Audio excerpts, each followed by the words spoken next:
There's a certain kind of person who doesn't raise their voice even when the world seems to be falling apart. They don't argue, they don't panic, they don't rush to prove themselves right.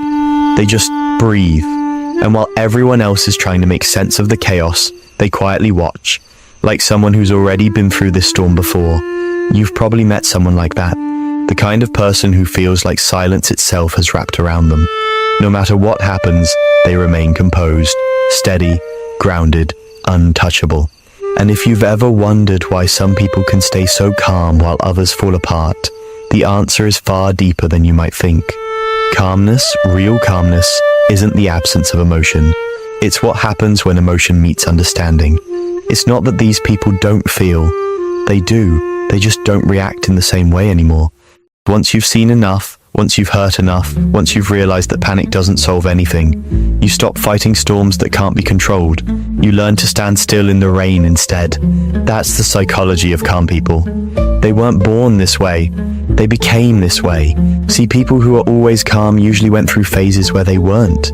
They were overthinkers once. They cared too much. They tried to control everything, fix everything, please everyone. And every time they tried, they learned the same lesson: that life doesn't bend to your will no matter how hard you push. At some point, they stopped trying to control the ocean, and instead they learned to surf it. That's what calm really is. Not indifference, but emotional wisdom. Psychologists often describe this as emotional regulation, but that term doesn't quite capture the soul of it. It's not just about suppressing emotion or pretending everything's fine. It's about understanding emotion so deeply that it no longer has control over you. Calm people aren't emotionless, they're emotionally fluent. They've learned the language of their mind. They can feel anger without exploding, sadness without drowning, and uncertainty without losing balance. Because inside their mind, there's a small voice that whispers, "This too will pass." And that voice isn't blind optimism, it's memory. They've lived through enough to know that even the worst moments fade, that panic doesn't speed up healing, and that peace isn't found in control, but in acceptance. Most people misunderstand calm people. They think calm means cold, but in truth it often means compassionate. Calm people are the ones who hold space for others when everyone else is panicking. They're the ones who can say, "It's okay," and mean it, not because they don't care, but because they know chaos isn't permanent. There's a kind of quiet strength in that. It's the strength of restraint, of knowing that not every battle deserves your energy, not every insult deserves a reply, and not every storm deserves fear. It's the strength of choosing peace, even when your instincts want to fight. But let's go deeper. Why do some people reach this state while others constantly find themselves overwhelmed? The answer lies in a part of the brain called the amygdala, the center of fear and emotional response. In people who've practiced mindfulness or been through emotionally intense experiences, the amygdala becomes more balanced. It still signals danger, but it no longer hijacks their entire system. Their prefrontal cortex, the rational thinking part of the brain, learns to step in before the emotion takes over. In other words, calm people have trained their minds to pause between feeling and reacting. That pause is their superpower. It's why, in an argument, they can hear something hurtful and not immediately strike back. It's why they can sit in uncertainty without needing to fill the silence. It's why, when the world is loud, they can still hear themselves think. That pause, that moment of stillness, is where wisdom lives. But here's what's fascinating. Calm people often weren't taught to be this way through books or therapy. Many learned it the hard way, through heartbreak, through disappointment, through realizing that reacting quickly often made things worse. At some point, they got tired of their own chaos. They got tired of overreacting, regretting, apologizing, explaining. They reached a point where peace became more important than being right. So now, when tension rises, they choose silence over shouting. They choose to breathe instead of blame. They choose to let go instead of hold grudges that burn from the inside. And yet, that calmness isn't always easy, because sometimes calm people carry storms inside that no one can see. They look peaceful, but their calm is hard-earned. It's the kind that's forged in pain, not perfection. They've cried in private, questioned their worth, felt unseen, misunderstood. And through all that, they discovered that peace isn't a reward for having an easy life. It's a discipline you build when you realize that emotional chaos doesn't serve you anymore. That's why people who are always calm tend to think differently. They're not driven by impulse. They're guided by perspective. They don't chase validation. They chase meaning.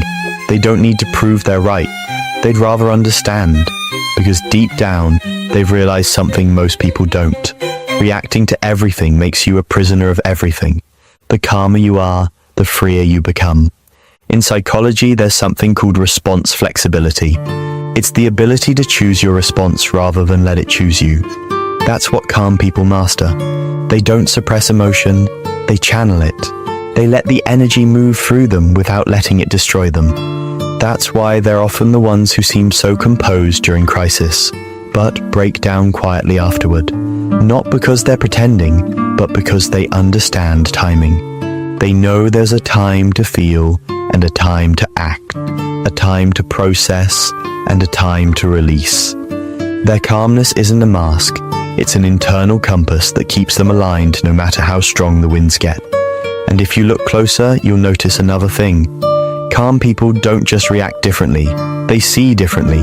While most people see chaos, they see patterns. While most see problems, they see lessons. While most see endings, they see beginnings disguised as change. They've trained their perception to zoom out, to look at the bigger picture instead of getting lost in the moment. That's what gives them balance. That's why they can lose something and still say, maybe this was meant to happen. It's not denial, it's perspective born from experience. The calm person you see sitting quietly in the corner, they've probably lived through things that once broke them. They just learned not to live inside that break anymore. They've realized that when you stop trying to control the uncontrollable, you create space, and that space is where peace begins. Think about that the next time you see someone who never seems rattled.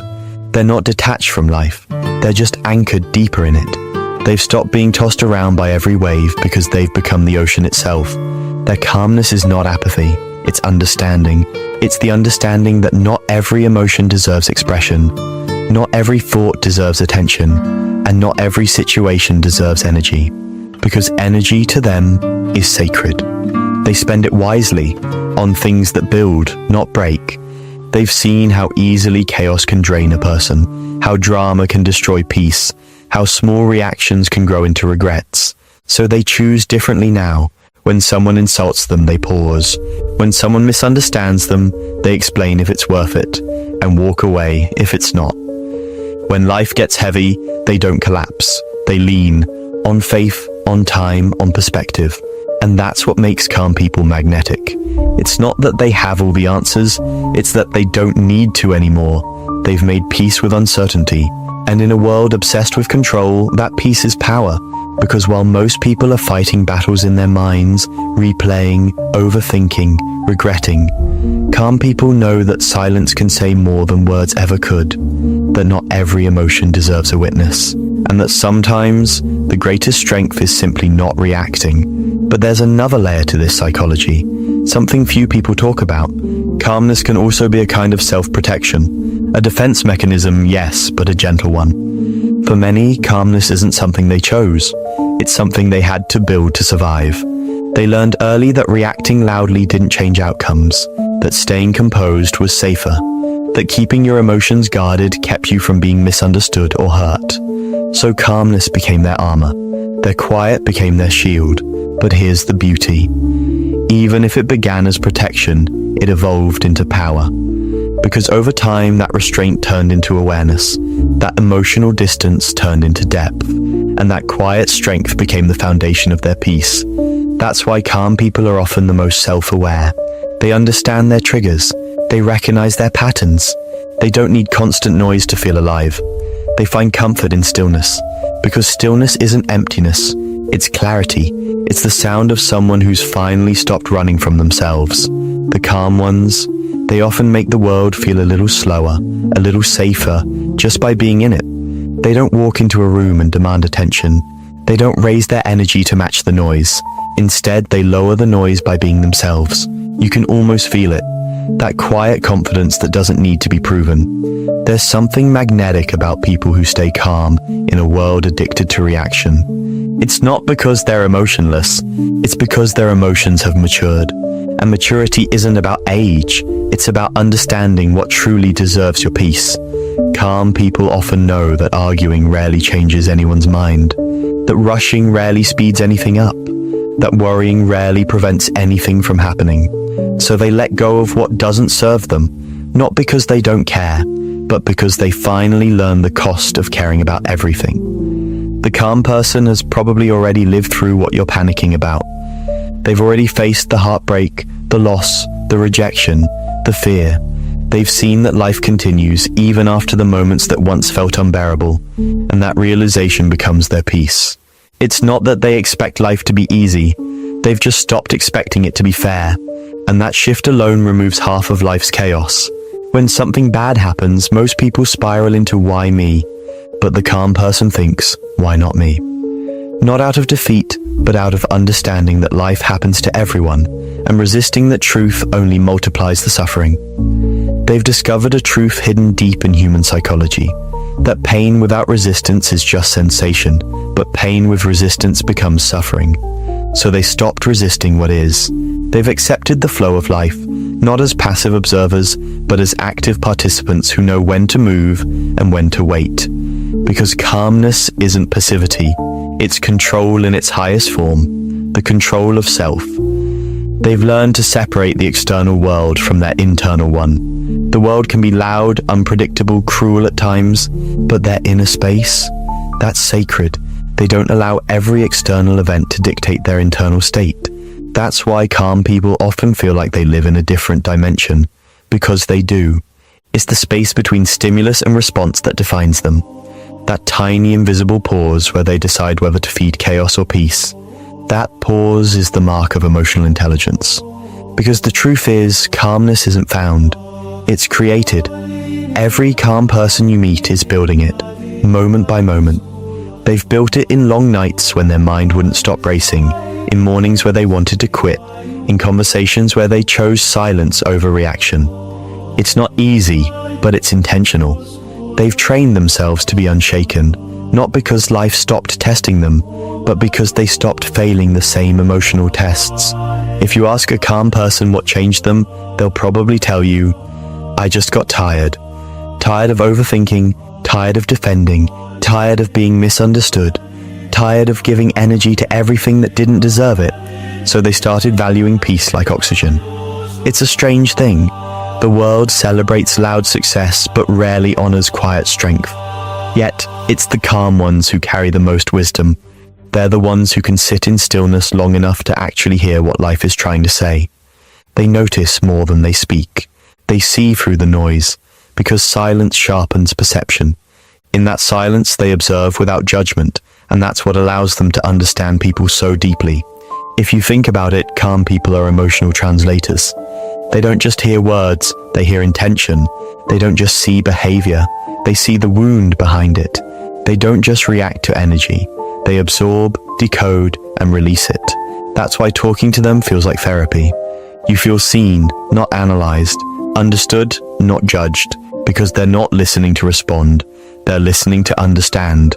That kind of listening requires stillness, and stillness requires strength, because it's hard to stay centered when others are spinning. It's hard to remain soft when the world keeps trying to harden you. But calm people do it anyway, not because it's easy, but because they know it's necessary. They've realized that peace is not the absence of problems, it's the ability to face problems without losing yourself. And that's what sets them apart. Most people look for peace in perfect conditions. Calm people create peace within imperfect ones. They don't wait for the storm to pass. They learn to find stillness inside it. You'll often find them with simple routines, because simplicity stabilizes the mind. A morning ritual, a quiet walk, a cup of tea, a few minutes of silence before sleep. These little habits aren't random. They're anchors. Psychologically, repetition builds a sense of control and predictability, and calm people protect that pattern because it keeps them grounded. They know that without small doses of stillness, the mind starts to spin stories. And the calmer the mind, the clearer those stories become. There's also something beautifully paradoxical about them. Calm people tend to be some of the most emotional souls, yet they're the least reactive. because they've learned that expression doesn't always require eruption. Sometimes you express emotion by holding it gently until it dissolves. And this doesn't mean they don't feel intensity. They just express it differently. Their sadness turns into reflection. Their anger turns into clarity. Their fear turns into faith. That alchemy, the ability to transform emotion into awareness, is the core of calmness. It's what separates emotional maturity from emotional chaos. But here's something even deeper. Calmness doesn't only change how you feel, it changes how people treat you. When you stay calm, you become harder to manipulate. You become unpredictable to those who rely on emotional reactions, and that in turn protects your energy, because nothing confuses chaos more than someone who doesn't join it. It's a quiet rebellion. When everyone else is racing to respond, the calm person waits, and in that wait, they gain perspective that others miss. They see motives, patterns, dynamics that only reveal themselves in stillness. They don't rush to conclusions because they've learned that truth always unfolds. It doesn't need to be forced. That's why calm people rarely regret their decisions. They give life enough time to show them what's real. And maybe that's the most profound part. Calm people don't just manage emotion. They respect time. They understand that time reveals what emotion hides. That patience is not inaction. It's wisdom disguised as delay. So while others chase quick closure, calm people allow things to breathe. Because they know that rushing understanding is the fastest way to misunderstand. If you ask them how they stay so calm, they'll smile and say something like, "I just stopped fighting everything." But what they really mean is, they stopped fighting life. They stopped trying to win every argument, control every outcome, rewrite every past, and predict every future. They started trusting themselves enough to let things unfold. Trust. That's the secret ingredient in calmness. It's not about knowing what will happen.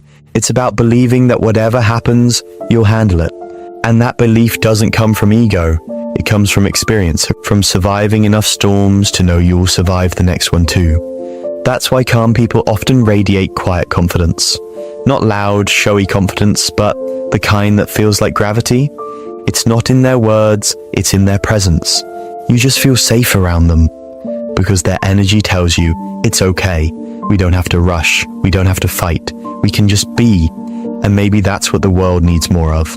People who don't add to the noise. People who can pause before reacting, breathe before speaking, and listen before judging. Imagine if everyone learned to do that. Just for a day, the world would sound a lot quieter. And maybe, just maybe, that silence would heal more than words ever could. But let's be real. Staying calm isn't easy. Even the calmest people lose their balance sometimes. They get angry. They break down. They feel doubt. But the difference is they know how to return to stillness. They don't stay lost in emotion. They observe it, understand it, and let it pass. That's the cycle. Awareness, acceptance, release. Because true calm isn't about never being shaken. It's about always finding your way back. The calm ones know that emotions are waves, not walls. You can't stop them from coming, but you can choose how to surf them. So they ride the rise and fall of life with grace, never letting one wave define the entire ocean. They've learned that happiness and pain are temporary visitors, both welcome, both fleeting. And in that acceptance, they find peace that doesn't depend on what happens next.